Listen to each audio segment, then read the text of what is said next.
हमारे साथ कार्यक्रम में जुड़े हैं एंजल ब्रोकिंग के प्रथमेश माल्या और एसएमसी कॉमट्रेड की वंदना भारती। आप दोनों का ही कार्यक्रम में स्वागत है। वंदना, पहले आपसे शुरुआत करना चाहेंगे और एग्रीकल्चर में आज हमने अच्छी खासे उठापटक आते हुए देखी है। गुआर में तेजी है, सरसों में बढ़त देखने को मिली, कैस्टर सीड, सीपीओ, इन सभी कमोडिटीज में आज खरीदारी के साथ कारोबार रहा। सोयाबीन में ऑफकोर्स थोड़ी सी मुनाफा वसूली थी, लेकिन आज की आपकी टॉप पिक्स कहां पर है? जी मनीषा, मुझे लग रहा है यहाँ पे कि चना में थोड़ी सी यहाँ पे बिकवाली आ सकती है। सेलिंग प्रेशर यहाँ पे दिख सकता है। 4150 के करीब यहाँ पे सेल करना चाहिए। 4100 का टारगेट रखना चाहिए। स्टॉप लॉस यहाँ पे क्रिएट करना होगा 4180 का। दूसरी, जैसा कि हम सोयाबीन की बात अभी कर रहे थे, यहाँ पे मुझे लग रहा है कि थोड़ा सा रिवाइवल यहाँ पे है। इंटरनेशनल मार्केट को हम ट्रैक कर सकते हैं और चाइना के साथ यूएस का कंसाइनमेंट भी हुआ, उसका पॉजिटिव इम्पैक्ट है। मेरे ख्याल से यहाँ पे रिफाइंड सोया को बाय करके चलना चाहिए। 815 के लेवल पे भी बाय करते हैं अगर 812 पे, तो मेरे ख्याल से 825 का जो एक लक्ष्य है वो यहाँ पे आ सकता है। स्टॉप लॉस इसके लिए लगाना होगा 806 रुपए का। सोयाबीन की ही बात यहां पर और करेंगे और पिछले 2-3 हफ्ते से जिस तरह से खबरें आ रही हैं महाराष्ट्र में कि सोयाबीन की जो फसल है या जर्मिनेशन है, वहां पर काफी सारे किसानों को फेलियर का सामना करना पड़ा है। जिस तरह की खबरें हैं, करीबन 2000 किसानों ने अब तक यहां पर कंप्लेन की है स्पूरियस सीड्स को लेकर महाराष्ट्र में। आपको बता दें कि जो सोयाबीन है वो करीबन 30% ऑयल सीड का बास्केट है। खरीफ की एक अच्छी खासी बड़ी फसल के हिसाब से इसको देखा जाता है और महाराष्ट्र एक बड़ा उत्पादक प्रदेश भी है। और जो अभी चिंताएं चल रही हैं उसके चलते यहां पर हमने बाजार में थोड़ी सी प्रेशर भी आते हुए देखा है। सॉल्वेंट एक्सट्रैक्टर एसोसिएशन के बीवी मेहता अब हमारे साथ जुड़ चुके हैं। मेहता साहब नमस्कार। आप सबसे पहले कैसे देखते हैं, किस तरह की सिचुएशन यहां पर अभी है और कितना चिंताजनक है ये? नहीं, पहले तो देखिए, इस साल जो सोविंग का डेटा मिला है, ऑल इंडिया डेटा भी काफी अच्छा है। 81 हेक्टर में सोयाबीन की बुआई हुई है और साथ में महाराष्ट्र में भी कम से कम 29 लाख हेक्टर में बुआई हुई है। जो आपका सवाल है कि क्या उसके जर्मिनेशन के नुकसान हुआ है, तो उसमें मैंने अभी काफी लोगों से बात की। दो वजह हुई है। एक तो लास्ट ईयर एंड में बात हुई थी सोयाबीन की, और सोयाबीन की बारिश में जो लास्ट नॉर्मली किसान अपने दिन रखता है नेक्स्ट ईयर की सीजन के लिए, तो वो एक ठीक नहीं था। वो जो सीड रखा था वो एक ठीक नहीं था। दूसरा, हो सकता है कोई कंपनी ने सब स्टैंडर्ड भी सप्लाई किया हो, वो भी है। और उसके दो वजह से अभी खास करके अहमदनगर, नासिक और वो एरिया में नुकसानी का टर्मिनेशन का रिपोर्ट आ रहा है। तो ओवरऑल रिपोर्ट 5-7% से ज्यादा नहीं है और पॉकेट है। ऐसा नहीं कि पूरा एरिया में निकल गया। 10 खेतों में 1 खेत को नुकसान हुआ है, 2 खेतों का ठीक है। तो एक समझ लीजिए कि 5 से 6% नुकसान है जर्मिनेशन। और आइदर वो रिसोइंग में जाएंगे, क्योंकि अभी भी टाइम है। नॉर्मली जुलाई में सोइंग होता है, तो रिसोइंग भी कर सकते हैं या तो मक्का की सोइंग भी कर सकते हैं। हाँ जी। जी हाँ मिस्टर मेहता, हम नेशनल सीड एसोसिएशन से भी बात कर रहे थे। उनका भी यही कहना था कि पूरा शायद इसका जो ब्लेम है वो सीड कंपनीज को नहीं जाना चाहिए। जैसे आपने कहा, जो किसान के पास बीज था वो बहुत बेहतर क्वालिटी का नहीं था। किसानों ने इस बार बहुत ज्यादा पैसे भी शायद खर्चना नहीं चाहे हैं, क्योंकि कॉस्ट ऑफ प्रोडक्शन यहाँ पर बढ़ती हुई नजर आई है और जिस तरह से कोविड का इम्पैक्ट है वो भी हमने यहाँ पर आते हुए देखा है। तो जी हाँ, एक तरफ स्पूरियस सीड्स हैं, दूसरी तरफ शायद लो क्वालिटी सीड्स हैं, और तीसरी तरफ क्योंकि महाराष्ट्र में बारिश हुई और उसके बाद बहुत लंबा गैप पड़ा, तो शायद सॉइल मॉइस्चर को लेके भी यहां पर चिंताएं हैं। आपने कहा कि बुआई का इलाका यहां पर अच्छा खासा है, लेकिन जर्मिनेशन और ईल्ड को लेकर क्या बाजार में अभी चिंता है, या आपको लगता है कि अभी बहुत जल्दी है इसके बारे में कोई हिसाब लगाना? तो हेलो जी हाँ, मेरी आवाज आ रही है? जी मिस्टर मेहता, हम आपकी आवाज सुन सकते हैं। आपको क्या लगता है आगे जाके स्थिति कितनी सुधर सकती है? नहीं, इतनी गंभीर परिस्थिति नहीं है। डेफिनेटली जो किसान को नुकसान हुआ है वो जरूर उसका भरपाई हो जाए, मगर इतनी बड़ी नुकसानी नहीं है। और आप देखिए, इस साल जैसी बारिश है, जैसे किसान को दाम मिला है सोयाबीन का, तो ऐसे भी आज एकरेज बढ़ने वाले हैं। Last year total already acreage 111 lakh Hector में था। हो सकता है 10 से 15% एक दफा हेक्टर बढ़े भी, तो 125 लाख हेक्टर में हो सकता है। और ओवरऑल भी हेक्टर ऑलरेडी में इस साल बढ़ने की पूरी उम्मीद है। मगर ये जो किसान की समस्या है जो तो एड्रेस करनी चाहिए, और चाहे वो 2% है, 5% भी है, कि किसान की जो समस्या है उसको एड्रेस करनी चाहिए और सही ढंग से इसको यूज करना चाहिए कि क्यों हुआ, पहला वो जांच कर लीजिए। ऐसा नहीं कि इंफीरियर सीड की वजह से हुआ है या तो कोई एग्रोनॉमिक प्रैक्टिस की वजह से हुआ है, वो जानकारी लेनी जरूरी है।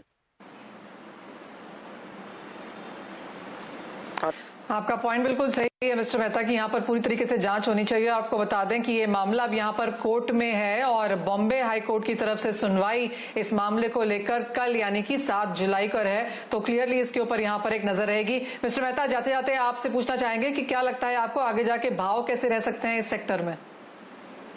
देखिए, वर्ल्ड में ग्लट है, चाहे आप पाम ऑयल के लिए, चाहे सोयाबीन में, सनफ्लावर ऑयल, तो भाव ये जो अभी भाव है वो भाव और ये तो साइडलाइन पे हो सकता है, ज्यादा ऊपर जाने की मेरे को कोई उम्मीद नहीं लग रही है। और इम्पोर्ट भी इंडिया में बढ़ रहा है फिर से, ये महीने में भी इम्पोर्ट भी ज्यादा हो रहा है। जून का जो रिपोर्ट इनिशियल आ रहा है वो भी देखते हैं कि इम्पोर्ट बढ़ा है, तो कोई भाव पे ज्यादा असर नहीं होगी। और अपने जो सोइंग का खबर आ रहा है वो भी उसमें भाव पे ब्रेक लगाएगा। अगर भाव बढ़ने की कोई उम्मीद करता है तो आज जो सोइंग का रिपोर्ट है वो इनको लिए पॉजिटिव है कि सोइंग अच्छा हो रहा है, बारिश ठीक है, तो सारी चीजें वजह से भाव बढ़ने की उम्मीद कम है।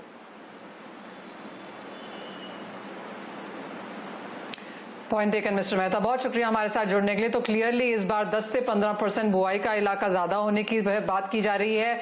जर्मिनेशन कंसर्न्स, बीज को लेके जो चिंताएं हैं, वहां से 5 से 7% का नुकसान हमें शायद महाराष्ट्र में देखने को मिलेगा। लेकिन जैसे मिस्टर मेहता ने कहा, बहुत जरूरी है ये पता लगाना कि चाहे वो सीड की क्वालिटी थी या सीड ही खराब था या क्या रीजन है, क्या वजह है जिसकी वजह से इतने सारे किसानों को यहाँ पर नुकसान उठाना पड़ा है। हमारे साथ प्रथमेश माले अब यहाँ पर जुड़ चुके हैं। प्रथमेश नमस्कार। एग्रीकल्चर की बात तो हम यहाँ पर कर ही रहे थे, लेकिन नॉन एग्री में भी आज बहुत बेहतर परफॉर्मेंस देखने को मिला है। इक्विटी मार्केट्स में तेजी थी। कॉपर 8वें हफ्ते यहाँ पर बढ़त के साथ कारोबार कर रहा है। कच्चा तेल 4 महीने के हाईज पर है। आपको इस सेक्टर में कहाँ पर अब स्ट्रैटेजी बनाने लायक लगती है? Good evening Manisha. जहाँ तक आप सारे नंबर्स की बात कर रहे हो, मेरे ख्याल से PMI नंबर्स आया है, यूएस का आया है, यूरोजोन का आया है, चाइना का भी आया है। सारे नंबर्स को देखकर ये लग रहा है कि शायद वी शेप रिकवरी की बात ही चल रही है। हालांकि सारे जो मोमेंटम है आपको कमोडिटीज़ में, स्पेशली मेटल्स पैक में दिख रहे हैं।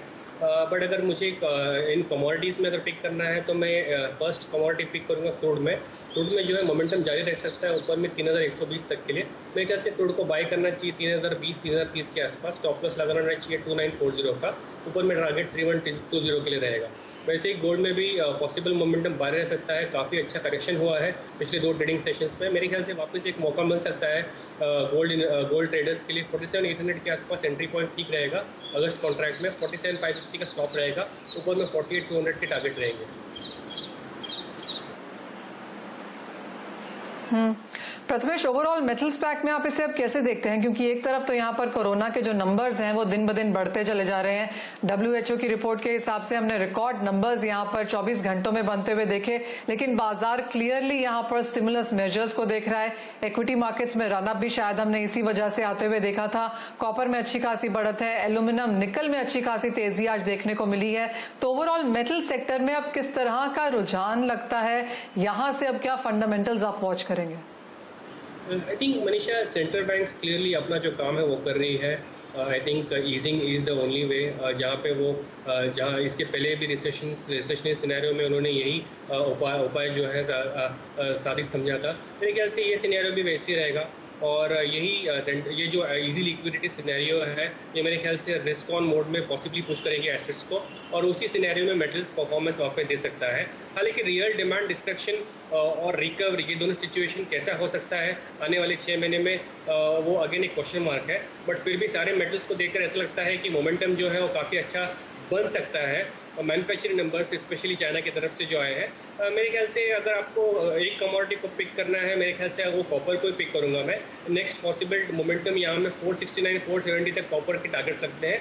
मेरे ख्याल से कॉपर जो है अच्छा परफॉर्मेंस दे सकता है आने वाले ट्रेडिंग सेशंस में। चलिए, यानी कि मेटल पैक यहां पर तेजी के साथ कारोबार आगे भी कर सकता है और स्पेशली कॉपर में जहां पर हमने आउट परफॉर्मेंस आते हुए देखी है। पिछले महीने 10% की तेजी, पिछले क्वार्टर में करीबन 21% की बढ़त और कॉपर अब तक करीबन 38% बढ़ चुका है अपने इस साल के लोज से। तो क्लियरली जो एक स्ट्रांग रनअप है चाइना की मांग की वजह से है। स्टिमुलस मेजर्स यहां पर काफी स्ट्रांग है और स्टिमुलस मेजर्स के चलते इकोनॉमिक डेटा यहां पर बेहतर होने लगा है, लेकिन आगे जाके क्या स्थिति रह सकती है थोड़ी सी अनसर्टन है। लेकिन एज ऑफ नाउ चार्ट्स के ऊपर अभी भी काफी पॉजिटिव ट्रेंड्स। लेकिन इसी के साथ रुकेंगे एक ब्रेक के लिए। जब वापस आएंगे तो जोड़ेंगे अपने दर्शकों को अपने साथ, देंगे उनके सवालों के जवाब। हमारे एक्सपर्ट्स ऑफ कोर्स हमारे साथ हैं ही।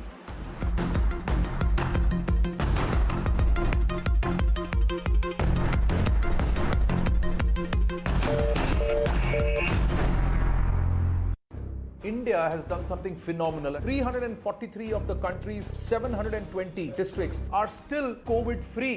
We have to impress upon the migrant workers around us that they are safe. This is the fight against COVID-19. At this time, we have to ensure that we look at that destination post the 3rd of May. The Right Stand, only on CNN News 18.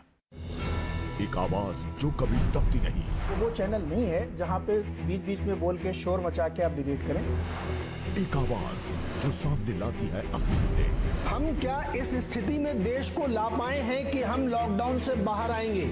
एक आवाज जो सिर्फ देश को रखे आगे। इस समय हम जिस लड़ाई से लड़ रहे हैं उसमें हमें तुरंत एमिनिशन चाहिए, अब भी फायर करना है मुझे। बहस के शोर से अलग देश की सबसे असरदार बहस। देखिए आवाज अड्डा, सिर्फ CNBC आवाज पर।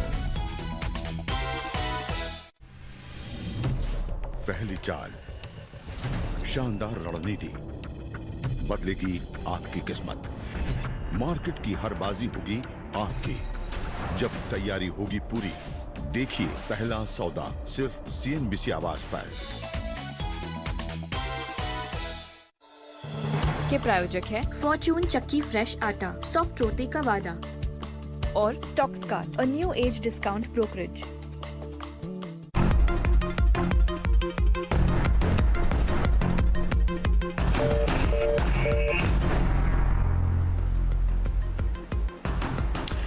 कमोडिटी कॉल में आपका स्वागत है और अब वो समय है जब अपने दर्शकों को हम इस यहाँ पर शो में शामिल करते हैं, उनकी स्ट्रैटेजीज बनाने में मदद करते हैं। हमारे लाइव एक्सपर्ट्स हमारे साथ हैं। सबसे पहले हमारे पास एक मैसेज आया है दीपक अग्रवाल जी का नासिक से। ये जानना चाहते हैं वंदना की कोकोडॉल में यहाँ पर ये क्या करें। 7 लॉट की बिकवाली इन्होंने करी है 2035 के स्तरों पर। अच्छा पोजीशन है जहां इन्होंने सेल क्रिएट किया है मनीषा, और मुझे लग रहा है कि अभी थोड़ी सी जो डाउनसाइड है वो यहाँ पे बाकी, क्योंकि यहाँ पे जो कोकूट का एक्सपोर्ट है वो यहाँ पे काफ़ी कम है। तो मेरे ख्याल से यहाँ पे 1875 से लेके मुझे लग रहा है कि इनफैक्ट 1850 तक के जो लेवल्स हैं वो आ सकते हैं। अगर एक से ज़्यादा लॉट्स हैं तो मैं इन्हें सलाह दूंगी कि एक तो आप 1875 पे प्रॉफिट बुक करिए, और अगर एक से ज़्यादा लॉट है तो बाकी लॉट्स को आप 1850 तक के लिए आप वेट कर सकते हैं। वंदना, कॉटन के बारे में भी बताइए, क्योंकि यहाँ पर हमने पिछले कई दिनों में बहुत प्रेशर आते हुए देखा था। बुआई का इलाका यहाँ पर ज्यादा है, खरीदार बहुत नहीं है, और जिस तरह की बारिश है यहाँ पर बिकवाली का प्रेशर जरूर निकलता है। कॉटन के प्राइसेस अब आगे जाके कैसे रह सकते हैं? जी मनीषा, जो ट्रेडिंग सेंटिमेंट्स हैं वो कह सकते हैं कि अगेंस्ट यहाँ पे कॉटन है। एक तो एकरेज यहाँ पे ज़्यादा है, फिर यहाँ पे जो ट्रांसपोर्टेशन है वो यहाँ पे डिस्टर्ब हो रहा है रेन की वजह से, और तीसरी चीज़ है ये जो न्यू LAC का टेंशन की वजह से ये जो फिजिकल जो चेकिंग वगैरह है वो काफ़ी बढ़ गई है पोर्ट्स पे। तो इसकी वजह से भी जो भी मतलब ट्रांसपोर्टेशन हैं जो सी वे से हैं या जो भी है वो डिले हो रहा है। तो चीज़ें यहाँ पे बिल्कुल स्टक होती हुई नज़र आ रही हैं, और मुझे लग रहा है कि कॉटन में इसका अच्छा खासा इम्पैक्ट आया है, और इसकी वजह से हम लोगों ने देखा है कि US में कॉटन मार्केट थोड़ा सबसाइड था, लेकिन ये बिल्कुल डिकपल होकर नीचे की तरफ ट्रेड कर रही थी। मुझे लग रहा है कि कॉटन में अभी ये जो डाउनसाइड है थोड़ा सा यहाँ पे कंटिन्यू हो सकता है, और करीब हम 15,500 तक की प्राइसेस आते हुए देख सकते हैं। और मुझे लग रहा है कि कॉटन में हर हायर साइड पे एक जो सेलिंग है वो यहाँ पे इनिशिएट किया जा सकता है। जी हाँ, इंडस्ट्रियल एग्रीकल्चर कमोडिटीज में हल्का सा प्रेशर यहाँ पर बरकरार है। ग्लोबल क्यूज भी वैसे हैं तो उसका असर हमने यहाँ पर पड़ते हुए देखा भी है। हमारे साथ अब अरविंद कुमार जी फोन लाइन पर जुड़े हैं अजमेर से। अरविंद नमस्कार, क्या है आपका सवाल? मैडम, एक लोड बाई किया है 130 पे, तो एग्जिट लेवल क्या मिलेगा हमें? हेलो नेचुरल गैस में यहाँ पर उठापटक काफी पिछले कुछ दिनों में देखने को मिली है, लेकिन 110-112 के लोज बनाने के बाद एक अच्छा खासा उछाल यहाँ पर नेचुरल गैस के भावों में आता हुआ नजर आया है। अरविंद जी ने यहाँ पर नेचुरल गैस में खरीदारी करी है 130 के लेवल्स के आसपास। प्रथमेश, इनके लिए क्या राय है? इन्होंने सपोर्ट जोन पर ही खरीदी करी है। इनका पॉसिबल नेक्स्ट टारगेट हो सकता है 143 और सेकंड पॉसिबल टारगेट हो सकता है 150। रिस्की कमोडिटी है। अगेन एडवाइस यहाँ पे रहेगा यही रहेगा कि नेचुरल गैस की पोजीशंस को कैरी फॉरवर्ड ना करें। काफ़ी हाई वॉलेटिलिटी रह सकती है, बट ये मेरे ख्याल से इन द मनी है। अगर इनको इन द मनी दिखता है 137 138 के आसपास इनको निकल जाना चाहिए। 143 का वेट नहीं करना चाहिए। पॉसिबल टारगेट इनका फर्स्ट रहेगा 136, नेक्स्ट 143। क्लियरली खरीदारी यहाँ पर नेचुरल गैस में वापस लौटती हुई नजर आई है। प्रथमेश, आप कहेंगे कि बॉटम यहाँ पर नेचुरल गैस में बन चुका है और अगर कोई खरीदारी करना चाहे फ्रेश तो भी यहाँ पर अभी ये लेवल्स अच्छे हैं? नॉट एडवाइजेबल फर्स्ट बिकॉज इसके पहले भी बहुत सारे शोज में मैंने यही कहा है कि नेचुरल गैस को पोजीशन जो है कैरी फॉरवर्ड नहीं करना चाहिए। काफ़ी हाई वोलेटाइल कमोडिटी है, but it is a traders bet natural gas. तो ट्रेडर्स लोग को इस कमोडिटी से हटाया नहीं जा सकता। बट हालांकि जो डे ट्रेड करना चाहते हैं day in day out, that is okay. अगर आप आज ही ट्रेड करते हो, आज ही एग्जिट ले लेते हो, what ever it is, in the money out of the money, natural gas वैसे ही खेला जा सकता है। नेचुरल गैस की पोजीशंस जो है कैरी फॉरवर्ड नहीं करने चाहिए। अगेन पॉसिबली मेरे को लगता है कि यहाँ से मोमेंटम जो है दिख सकता है नेचुरल गैस में 150 तक के लिए। तो जो लोग बाई साइड में आ गए हैं वो लोगों के लिए नेक्स्ट पॉसिबल टारगेट्स 143 और 153 रहेगा, 150 रहेगा।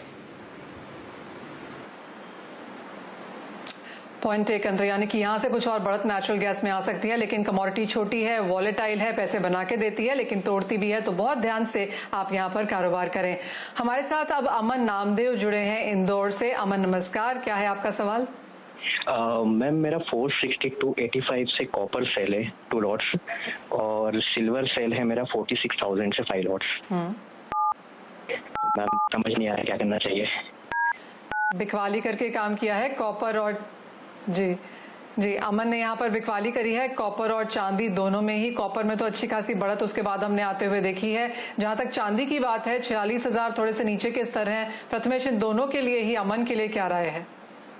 आई थिंक मनीषा, अगर थोड़ा सा ध्यान आकर्षित करें फंडामेंटल साइड में, पीएमआई नंबर्स देखेंगे अब यूएस, यूरोप, चाइना के, एक वी टाइप रिकवरी दिखाई दे रही है।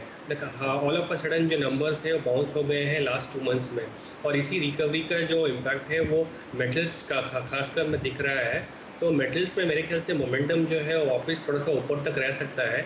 कॉपर में 464 और 470 ये 2 पॉसिबल टारगेट रह सकते हैं एनुअल ट्रेडिंग सेशंस में। बट सिल्वर का जो है काफ़ी आउट ऑफ द मनी है। मेरे ख्याल से 46,000 पे सेल है और 49,000 के आसपास का करंट भाव है। क्लियरली सिल्वर में इतनी लंबी पोजीशंस होल्ड नहीं करनी चाहिए।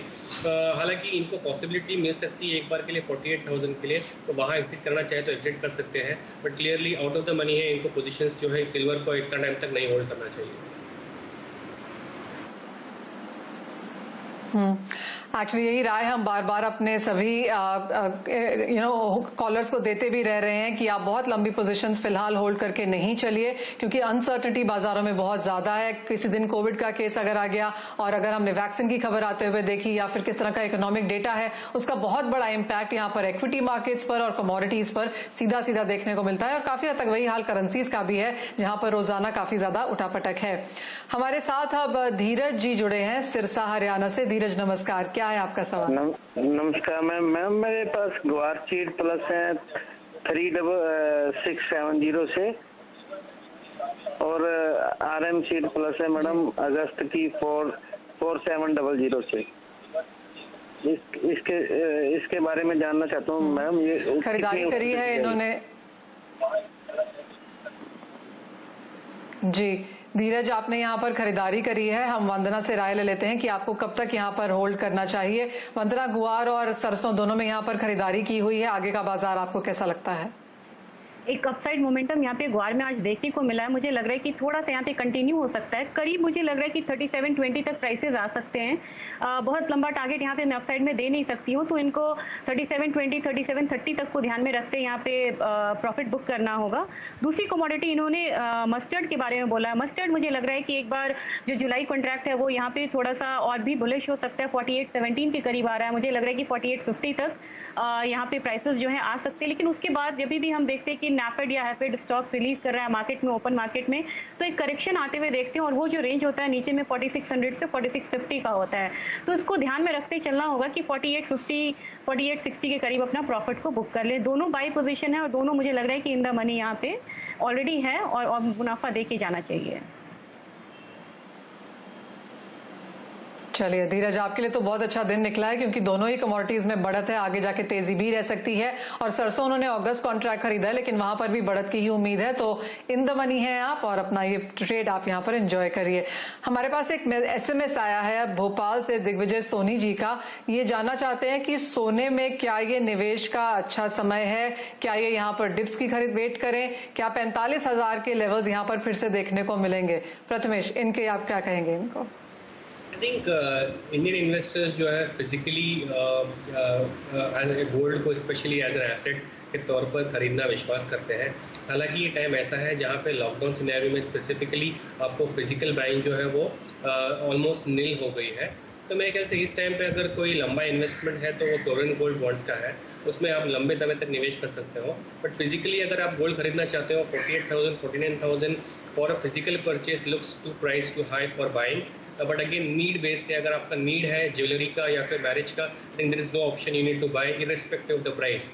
तो डिपेंडिंग करता है कि यहाँ पे नीड पे, अगर इन्वेस्टमेंट के हिसाब से है तो सोवरेन गोल्ड बॉन्ड का जो नया सब्सक्रिप्शन जो है चालू हो गया है उसमें वो निवेश कर सकते हैं। एब्सोल्युटली, क्योंकि आप निवेश करना चाहते हैं तो आपको सोवरेन गोल्ड बॉन्ड ही देखना चाहिए क्योंकि सरकार की तरफ से आज चौथी ट्रांच यहां पर लॉन्च कर दी गई है। और अगर आप ऑनलाइन डिजिटल मोड में सोवरेन गोल्ड बॉन्ड लेते हैं तो 4,852 रुपए पर ग्राम पे आपको ये मिल रहा है, यानी कि बाजार से 50 रुपए कम। तो डेफिनेटली ये एक स्कीम है जिसका आप फायदा यहां पर उठा सकते हैं। चलिए, ये तो हमारे हुए आज के सवाल और वंदना और प्रथमेश आप दोनों का बहुत ही शुक्रिया उन सभी कॉलर्स व्यूअर्स के लिए अपनी वो स्ट्रैटेजी उनको बना के देने के लिए। इसी के साथ मुझे भी दीजिए इजाजत, लेकिन आप देखते रहिए CNBC आवाज।